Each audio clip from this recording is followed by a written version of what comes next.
नमस्कार मित्रांनो, मी सावित्रीबाई ज्योतिराव फुले या मालिकेच्या 31 मेच्या भागामध्ये आता मित्रांनो ज्योतिराव झोपायचा प्रयत्न करत असतात आणि तेव्हा त्यांना झोप येत नाही म्हटल्यानंतर ते परत उठून बसतात आणि तेव्हा त्यांना मागे जे काही घडलेलं असतं ते सगळं काही आठवू लागतं. ज्यावेळेस अर्जुनराव म्हणालेले असतात, मुलींची शाळा काढताय ना, मग हीच जागा योग्य आहे. शेवटी बाई आणि गायी या दावणीला बांधून ठेवण्यासाठीच असतात आणि असा सगळं काही विचार डोक्यामध्ये येत असतो. तर तेव्हा ज्योतिराव उठतात आणि जरा सावित्रीमाईकडे जाऊन बघतात. तर सावित्रीमाई तर झोपलेली असते आणि तेव्हा ते परत तिथून बाजूला जातात आणि शिवरायांच्या फोटोसमोर उभे राहतात आणि त्यानंतर त्यांना गंगाधर शास्त्रींचे शब्द आठवू लागतात. गंगाधर शास्त्री म्हणालेले असतात, तुझ्या या अमंगल विचाराने त्या मंगलमूर्तीला घाम फुटला. अरे आता तरी शहाणा हो. आणि ज्यावेळेस तात्यासाहेब म्हणालेले असतात, करूयात शाळा सुरू, आणि तेव्हा काकासाहेब भिडेंनी विरोध केलेला असतो. ते शक्य नाही, खोली मिळणार नाही. आणि हे सगळे विचार मित्रांनो आता ज्योतिरावांच्या डोक्यामध्ये येत असतात आणि इतक्यातच सावित्रीमाईला सुद्धा जाग येते आणि सावित्रीमाई आता ज्योतिरावांच्या मागे येऊन उभी राहते. आणि ज्यावेळेस ज्योतिराव मागे वळून बघतात तर सावित्रीमाई विचारते, झोप येत नाहीये का? तर तेव्हा ज्योतिरावांना तर उद्या शाळा सुरू होणार आहे या विचारानेच झोप येत नसते आणि ते म्हणतात, सावित्री उद्या शाळा सुरू होणार. तर सावित्रीमाई सुद्धा आनंदाने म्हणते, वय होणार की, समद जमून आलं आहे. तेव्हा ज्योतिराव म्हणतात, पण त्या गंगाधर पंतांचा शिष्य आला होता. पंतांची पत्नी सुद्धा आली होती. ऐनवेळी आता गंगाधर पंतांनी काही उपद्व्याप करू नयेत. तर तेव्हा सावित्रीमाई म्हणते, नका काळजी करू, तुम्ही जे बी करताय ना त्याला यश मिळणारच आणि तुमचा यात कुठला बी स्वार्थ नाही. तेव्हा ज्योतिराव म्हणतात, कसं आहे सावित्री, काल भामिनीबाईंना घर मिळालं. पुण्यात बऱ्याच ठिकाणी समजलेलं आहे हे.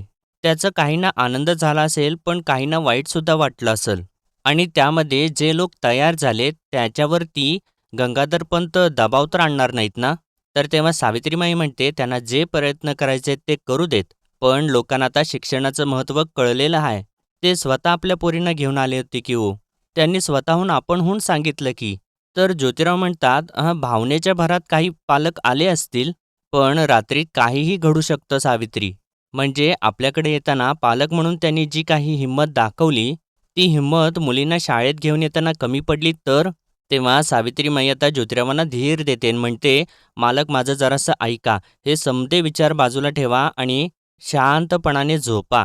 आपली जी काही परीक्षा घ्यायची होती नियतीने ती घेऊन झालेली आहे. आता उद्या आपली शाळा सुरू होणार, पंतोजी म्हणून तुम्ही शिकवणार. मग एकाच्या दोन, दोनाच्या 10, 10च्या शाळा होणार. तुमच्या स्वप्नामधला समाज तयार होणार. त्यात हर एक व्यक्ती शिकणार, हर एक स्त्री शिकणार. स्त्रीला तिच्या गुलामीची जाणीवसुद्धा होणार. घरातल्या प्रत्येकाला ती साक्षर करणार. बघा असं होणार म्हणजे होणार. तर तेव्हा आता ज्योतिराव खुश होतात. तर सावित्रीमाई परत म्हणते, चला झोपा बरं आता. तर इकडे मात्र मित्रांनो आता हेरंबा आणि गोपिका सर्व काही आता गंगाधर शास्त्रींना सांगतात. तर तेव्हा गंगाधर शास्त्री म्हणतात, असं मग कागद अस्सल होता का नकल होती? तर तेव्हा हेरंब सांगतो, अहो कागद अस्सल होता म्हणून तर त्या कोतवालाने जागेवरती निर्णय दिला. त्या भामिनीच्या ताब्यात दिलं घर आणि सांगतो, अहो काय सुरेख पत्र वाचलं त्या सावित्रीने. सगळे लोक चकित झाले आणि त्या भामिनीने तिची मुलगी शाळेत येणार असंही सांगितले. तर तेव्हा गंगाधर शास्त्री म्हणतात, याचा अर्थ काय होतो माहितीये का तुला? याचा अर्थ एकच, कलियुग. आणि त्यानंतर ते आता हेरंबला तिथून जायला सांगतात. तर तेव्हा हेरंब तिथून निघून जातो आणि त्यानंतर आता गंगाधर शास्त्री गोपिकाला म्हणतात, बघितले का, त्या सावित्रीचा शंखनाद सुरू झालेला आहे. तिचं कौतुक सुरू झालं. अगं गोपिका, तिला 4-5 मुलीसुद्धा मिळाल्या शाळेसाठी. तर तेव्हा गोपिका म्हणते, पण स्वारींना एक सांगते, अहो त्या बेवरस बाईचे सावित्रीला खूप आशीर्वादही मिळाले. अहो तिच्यामुळे तिला तिचे घर परत मिळाले. तर तेव्हा गंगाधर शास्त्री म्हणतात, अहो हे सगळं रामायण घडलं तुमच्यामुळे. तिला हळदी कुंकवातच धरून ठेचली असतीत ना, तर या पुढच्या पुण्याच्या गोष्टी घडल्याच नसत्या. तेव्हा गोपिका म्हणते, हो, पण जर तिने पत्र वाचले नसते तर त्या भामिनीबाईवरती होणारा अन्याय कोणाला कळालाच नसता. तर तेव्हा गंगाधर शास्त्री तर खूपच चिडतात, म्हणतात, काय म्हणालात, काय म्हणालात? माझ्या घरचे तुकडे मोजून त्या सावित्रीचे कौतुक, माझ्यासमोर या सगळ्या गोष्टी बोलताना लाज कशी वाटत नाही तुला, मूर्ख. आणि असं सगळं रागराग करून गंगाधर शास्त्री तिथून निघून जातात. पण गोपिका जे काही बोललेली असते त्याचं तिचं तिलाच आश्चर्य वाटत असतं आणि त्यानंतर तिला वाईटसुद्धा खूप वाटतं आणि ती म्हणते, "मी यांच्या घरचे तुकडे मोजते?" असं म्हणाले हे. एवढं वर्ष संसार करून हीच का माझी मिळकत? आणि तेव्हा मित्रांनो आता गोपिकाला ज्योतिरावांचे शब्द आठवू लागतात. ज्योतिराव म्हणालेले असतात, "काकी अहो स्त्रीनं शिकणं पाप नाही. उलट आपण जे काही करतोय ना, ते एक स्त्री लिहिते म्हणून करतोय." आणि त्यानंतर ते म्हणालेले असतात, "काकी हे जे काही शास्त्रात लिहिलंय म्हणून तुम्ही सांगताय, हे शास्त्र तुम्ही स्वतः वाचलंय की गंगाधर शास्त्रींनी सांगितलं म्हणून तुम्ही बोलताय?" आणि ते सगळं काही आठवल्यानंतर आता गोपिका म्हणते, "सावित्री, नशीब काढलंस बाई तू आणि आमच्या नशिबी मात्र शास्त्राच्या नावाने अवजड बेड्याच." आणि असं ती बोलत असताना मित्रांनो तिच्या डोळ्यातून तर पाणी आलेलं असतं आणि त्या गोष्टीचं तिला खूप वाईट वाटत असतं. तर आता इकडे मित्रांनो दादा फुलं घेऊन त्याची माळ करत बसलेले असतात आणि इतक्यातच ज्योतिरावांची आई तिथं येते आणि म्हणते, "काय हो, मला वाटलं तुम्ही मळ्यात निघालात आणि हे तोरण बनवत बसलाय तुम्ही आणि हे कुणासाठी व?" तर तेव्हा दादा सांगतात, "ज्योतीसाठी." तर ज्योतिरावांची आई विचारते, "ज्योतीसाठी?" तर दादा एकदम आनंदित असतात आणि म्हणतात, "होय." आणि म्हणतात, "माझ्या सावित्री ज्योतीच्या मुलींच्या पहिल्या शाळेसाठी हे तोरण भिडेवाड्याला दिमाखात लागणार." तर तेव्हा ज्योतिरावांची आईसुद्धा म्हणते, "होय खरं आहे. काल ती माणसं येऊन सावित्रीचं आणि ज्योतीचं जे कौतुक करून गेलीत नवं, माझं काळीज सुप्पा एवढं मोठं झालं बघा." कधी कधी कसं असतं नवं, आपण कोणाला तरी आबरूनं आपल्याच माणसाची लई वाईट वागतो. मी बी त्या दोघांशी लई वाईट वागले हो, पण तरी बी ती दोघं डगमगली नाहीत बघा. तेव्हा दादा म्हणतात, "असू देत ग, त्याला ठावं हाय समद. तुला सांगू का चिमणा, फुलांच्या मळात माझ्यासारख्या राबणाऱ्या माणसाच्या पोटी पहाडाची छाती असलेलं पोरगं जन्माला आलंय. चमत्कारच आहे की." तर तेव्हा ज्योतिरावांची आईसुद्धा म्हणते, "होय खरं आहे." त्यानंतर दादा तिथून एकदमच उठतात आणि मित्रांनो एकदम उदास मनाने जाऊन ज्योतिरावांच्या चप्पलांच्या जवळ जाऊन बसतात आणि ज्योतिरावांचे चप्पलच हातामध्ये घेतात आणि म्हणतात, "साळसाठी मर मर राबलं माझं पोरगं, उंबरं झिजवलं, त्याच्या वाहना झिजल्या." तर तेव्हा ज्योतिरावांची आई म्हणते, "त्याचा स्वभावच तसा आहे तर काय?" तर दादा म्हणतात, "होय, जिदबाचं हाय माझं पोरगं, नाही तर नाही ऐकलं कुणाचं." तर तेव्हा ज्योतिरावांची आई म्हणते, "आणि सावित्री बी अक्षी तशीच आहे, त्याच्या पावलावर पाऊल ठेवून चालली आहे बघा." आणि मित्रांनो आता ही रात्र अशीच निघून जाते आणि त्यानंतर आता दुसऱ्या दिवशी सकाळी आता शाळेच्या पहिल्या दिवसासाठी मित्रांनो ज्योतिराव आणि सावित्रीमाई खूप छान तयार झालेले असतात आणि सावित्रीमाई आता नेहमीप्रमाणे जे उपरण असतं ते ज्योतिरावांच्या खांद्यावरती टाकत असते आणि त्यासाठी तर ती खूपच खुश असते. तर तेव्हा आता ज्योतिराव तिला विचारतात, "तू नाही येणार आहे बरोबर?" तर तेव्हा सावित्रीमाई म्हणते, "येणार आहे ना." आणि इतक्यातच आतून ज्योतिरावांची आई बाहेर येते आणि नाही असं म्हणते आणि बाहेर येऊन म्हणते, "ती तुझ्या संग येणार नाही." आणि त्यानंतर थोडीशी हसते आणि म्हणते, "अरे बाबा, पण तुझी शाळेत शिकवून शिकवून दमलं तर पोटाला चार घास नग का? सावित्री तुझ्यासाठी गोडाचा शिरा घेऊन येईल थोड्या वेळात." असं ती हसतच सांगत असते आणि म्हणते, "अरे देवा, तुमच्या गडबडीत इसरेन म्या, थांब." असं म्हणून ती बाजूला जाते आणि दादानी जे तोरण बनवून ठेवलेलं असतं ते तोरण घेऊन येते आणि म्हणते, "हे तोरण तुझ्या शाळेच्या दाराला बांध. अरे तांबडं फुटल्यापासनं तुझा बाप करत बसला होता हे." आणि ते ऐकल्यानंतर ज्योतिराव आणि सावित्रीमाई तर खूप खुश होतात. त्यांना थोडंसं भरून सुद्धा येतं आणि तेव्हा आता ज्योतिराव ते तोरण आपल्या हातामध्ये घेतात आणि मित्रांनो इतक्यातच दादासुद्धा बाहेरून येतात आणि येत असताना, "ज्योती, अरे लेकरा ज्योती," असं बोलतच येतात आणि म्हणतात, "ज्योती लेकरा ये इकडं." आणि म्हणतात, "ये इकडं बस, कट्ट्यावरती बस." असं म्हणून ज्योतिरावांना ते बसायला सांगतात आणि त्याच्या शेजारी म्हणजे खाली बसतात आणि म्हणतात, "गंमत आहे बघ." आणि त्यांनी ज्योतिरावांसाठी काहीतरी आणलेलं असतं, पण ते एका कागदामध्ये असतं आणि ते ज्योतिरावांना दिसत नसतं. आणि मित्रांनो आता दादा पिशवीतून चप्पल बाहेर काढतात आणि ज्योतिरावांना दाखवतात. तर तेव्हा ज्योतिराव म्हणतात, "दादा अहो हे?" तर तेव्हा दादा सांगतात, "तुझ्यासाठी." आणि म्हणतात, "बघ त्या किती झिजल्यात, तशाच घालतोयस, फिरतोयस." आणि मित्रांनो दादा असं सगळं काही बोलत असतात खरं, पण ज्योतिरावांना सुद्धा भरून आलेलं असतं आणि सावित्रीमाईला सुद्धा ते बघून भरून आलेलं असतं. तर तेव्हा दादा म्हणतात, "घे, बसतात काय बघ बरं." असं म्हणून पाय घे इकडं बरं असं म्हणून ज्योतिरावांच्या पायातच घालत असतात. तर तेव्हा ज्योतिराव म्हणतात, थांबा थांबा बघतो बघतो असं म्हणून त्या चपला आता ज्योतिराव घालतात. तर दादा म्हणतात, ज्योती तू निवडलेली वाट लई अवघड आहे लेकरा. तुझ्या वाटेनं मला चालायला जमणार नाही. पण बाप म्हणून मी एवढं करू शकतोय का नाही? गोड मानून घे. तर मित्रांनो आता सगळ्यांच्याच डोळ्यामध्ये पाणी आलेलं असतं. तर ज्योतिराव म्हणतात, दादा काय हे? तर तेव्हा ज्योतिरावांची आई म्हणते, अरे असू दे रे, आमच्या भोळ्या भाबड्या भावना आहेत त्या. आणि त्यानंतर दादा उठतात आणि सावित्रीमाई समोर जातात आणि म्हणतात, सुनबाई सुनबाई तुमचं काम चांगलं वाईट ते काळच ठरवल. पर तुम्ही करताय म्हणजे ते चांगलंच असणार आहे. काय त्या गोष्टी लोकांसनी आवडत्यात नाही आवडत. माणसं कटकारस्थान करतात आणि त्या भीतीपोटी आमचा विरोध होता तुम्हासनी. तर तेव्हा सावित्रीमाई जी दादा असं म्हणत असते. आणि त्यानंतर दादा ज्योतिरावांना सुद्धा म्हणतात, आलं का र ध्यानात ज्योती? तर तेव्हा ज्योतिराव सुद्धा हो असं म्हणून मान हलवतात. तर तेव्हा ज्योतिरावांची आई सुद्धा म्हणते, आम्हासनी फक्त तुम्हा दोघांची काळजी होती र. तर तेव्हा आता ज्योतिराव पुढे येतात आणि म्हणतात, आई दादा काळजी नको, आशीर्वाद द्या. असं म्हणून ते दोघं सुद्धा जोडीने या दोघांचा आशीर्वाद घेतात. तेव्हा दादा म्हणतात, आशीर्वाद तर आहेच की र. असं म्हणून मित्रांनो रडत रडत आता ते ज्योतिरावांना आपल्या मिठीत घेतात. आणि त्यानंतर म्हणतात, ज्योती म्या काय शिकलेला नाही, पण मला एक माहिती आहे, ज्योत बत्तीची, समईची, दिव्याची कुठली बी असली ना, तिची ज्योत वरच जाते, ती ज्योत खाली येत नाही. ज्योती तू खाली न येणारी ज्योत आहेस. आणि मित्रांनो दादा असं म्हणत असताना ज्योतिरावांचे डोळे तर खूप भरून आलेले असतात, त्यांच्या डोळ्यातून पाणी येत असतं. तर आता दादा स्वतःला सावरतात आणि डोळे पुसत म्हणतात, बरं आता लवकर जा आणि लवकर या, वाट बघतो या म्या. तर तेव्हा ज्योतिरावसुद्धा आपले डोळे पुसतात आणि सावित्रीमाईच्या हातातून ते तोरण घेतात आणि येतो असं सांगतात आणि तिथून ते आता निघून जातात. तर मित्रांनो त्यानंतर आता ज्योतिराव शाळेकडे चाललेले असतात. तर तेव्हा त्यांना तो क्षण आठवतो ज्यावेळेस त्यांनी गंगाधर शास्त्रींना आव्हान दिलेलं असतं, मी इंग्रजी 7वीची शाळा परीक्षा पास होऊन दाखवणार, तेही अव्वल गुणाने. तर तेव्हा गंगाधर शास्त्री म्हणालेले असतात, जर नापास झालास तर वर्षभर माझे पाय धुवावे लागतील. आणि त्यानंतर तो क्षणसुद्धा आठवतो ज्यावेळेस गंगाधर शास्त्री म्हणालेले असतात, आज मी इथं वर उभा आहे आणि तू तिथे खाली मातीत, लक्षात ठेव हे अंतर.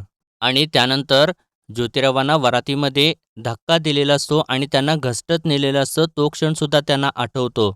आणि त्यानंतर तो त्रास झाल्यावर ज्योतिराव सावित्रीमाईला म्हणालेले असतात, हातात खडू धरण्याची इच्छा मेली माझी. तर तेव्हा सावित्रीमाई म्हणालेली असते, मग आपण मान्य करूयात की तुम्ही हारलात आणि गंगाधर पंतांचा विजय झाला. अहो आत्तापर्यंत कित्येकांचे असे अपमान झालेत, त्यांना वरातीतूनच नाही तर समाजातून, गावातून, या जगातून बाहेर काढलेलं आहे. तुम्हीच सांगितलंत नवं मला.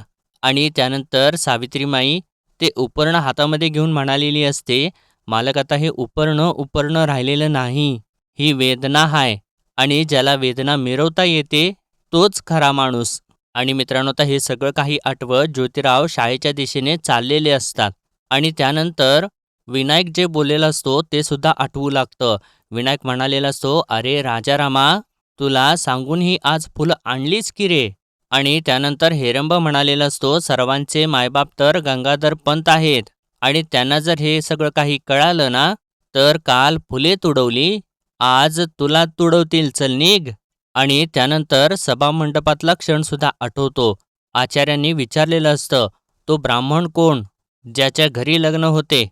तर तेव्हा गंगाधर शास्त्री म्हणालेले असतात, दोष यांचा नाही, दोष याच्या उंची कपड्यांचा आहे. आता याचा न्याय करावा. आणि त्यानंतर दुसऱ्या दिवशी जेव्हा ज्योतिराव आणि सावित्रीमाई येत असतात, तर तेव्हा महादेव शास्त्रींनी त्यांना अडवलेलं असतं. ते म्हणालेले असतात, थांब, धर्मसभेत स्त्रीला प्रवेश नाही. तर ज्योतिरावांनी विचारलेलं असतं, का नाही? तर तेव्हा महादेव शास्त्री म्हणालेले असतात, शास्त्रात स्त्री नगण्य आणि शूद्र मानली गेलेली आहे. आणि त्यानंतर सावित्रीमाई म्हणालेली असते, ही गुलामगिरी हाय, हे तुमच्या ध्यानात आलं कारण तुम्ही शिकलात.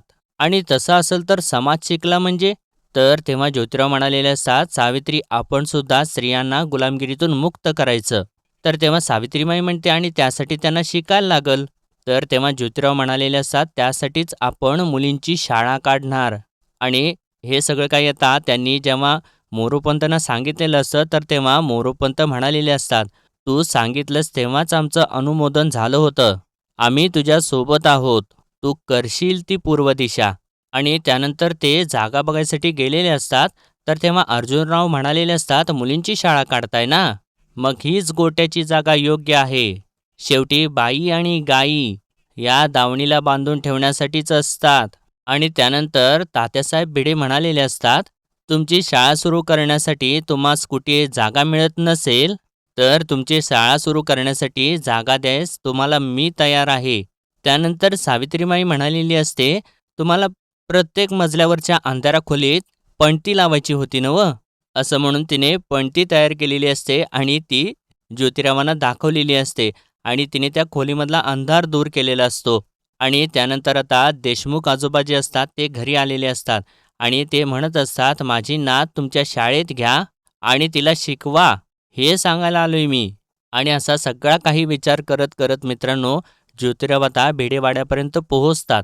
तर इकडे तर आता सावित्रीमाई गोडाचा शिरा तयार करत असते आणि इतक्यातच तिला आता त्या चुलीच्या धुरामुळे ठसका येतो आणि तेव्हा ज्योतिरावांची आई तिथे येते आणि म्हणते, "सावकाश सावकाश, सावकाश सावकाश, अगं लई येळ आहे, कशाला घाई करतेस?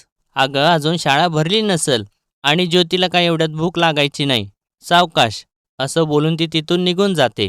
आणि इकडे तर मित्रांनो आता ज्योतिराव भिडेवाड्यामध्ये येतात आणि मोरोपंत तिथं अगोदरच आलेले असतात आणि तात्यासाहेब भिडेसुद्धा त्यांची वाट बघत उभे असतात. आणि ज्योतिराव आल्या म्हणतात, "वा वा वा, पंतूजी आले." आणि म्हणतात, "या ज्योतिराव या, सुस्वागतम." तर ज्योतिराव म्हणतात, "तात्यासाहेब तुमच्यामुळे आज हा दिवस उगवला." तेव्हा तात्यासाहेब म्हणतात, "अहो आम्ही केवळ निमित्त मात्र, पण आज तुमच्यामुळे आणि या वाड्यामध्ये शिकायला येणाऱ्या मुलींच्या किलबिलाटामुळे हा भिडेवाडा कृतकृत्य होणार, एवढं मात्र खरे." तर तेव्हा ज्योतिराव म्हणतात, "तात्यासाहेब हे तोरण तुमच्या हाताने वाड्याच्या दाराला बांधा." तर तेव्हा तात्यासाहेब म्हणतात, "नाही नाही ज्योतिराव, नाही. अहो हे तोरण मी बांधणे औचित्याला धरून नाही. अहो ज्याने स्त्री शिक्षणाचे स्वप्न पाहिले आणि ते स्वप्न सत्यात उतरवण्यासाठी ज्याने भगीरथ प्रयत्न केले, त्यालाच हे तोरण बांधण्याचा अधिकार आहे. ज्योतिराव तुम्हीच हे तोरण बांधा, तेच शोभून दिसेल." तर तेव्हा ज्योतिराव हसतात आणि मोरोपंतांना म्हणतात, "या मोरो." असं म्हणून ते दोघेजण आता पुढे जातात तोरण बांधायसाठी. तर तेव्हा तात्यासाहेब म्हणतात, "आता कसे? अहो तुम्ही भगीरथ. भगीरथाने शिक्षणाची गंगा पुण्यात आणली. आता त्या पुण्यासाठी गंगेत आम्ही उडी मारणे एवढेच आमचे समाधान." आणि तेव्हा आता ज्योतिराव त्या दरवाजाला तोरण बांधतात आणि खूप खुश झालेले असतात. आणि त्यानंतर हे तिघेसुद्धा आत शाळेमध्ये जातात आणि आत जाऊन बघतात तर तिथे मुलीच नसतात. तर ज्योतिराव म्हणतात, "मुली मुली कुठं आहेत? मुली आल्या नाहीत?" तर तेव्हा मोरोपंत म्हणतात, "नाही आल्या." आणि इतक्यातच मित्रांनो आता बाहेरून आवाज येतो. देशमुख आजोबा आलेले असतात त्यांच्या नातीला घेऊन आणि म्हणतात, "ज्योतिराव, अहो ज्योतिराव." आणि ते अगदी दिमागात आपल्या नातीला घेऊन येत असतात. तर तेव्हा आता हे तिघेसुद्धा बाहेर समोर येतात आणि तेव्हा देशमुख आजोबा आतमध्ये येतात आणि म्हणतात, "ही माझी नात दुर्गा. आलोय तुमच्या शाळेत घेऊन. शिकवा तिला." तर तेव्हा ज्योतिराव खूप खुश झालेले असतात आणि त्या दुर्गेला म्हणतात, "ये बाळ." तर तेव्हा दुर्गा तर पुढे यायचं सोडून घाबरून मागेच सरकते. तर तेव्हा देशमुख आजोबा म्हणतात, "जा आत जा दुर्गा. आत जाऊन बस. मी आहे बाहेर. जा घाबरू नगस."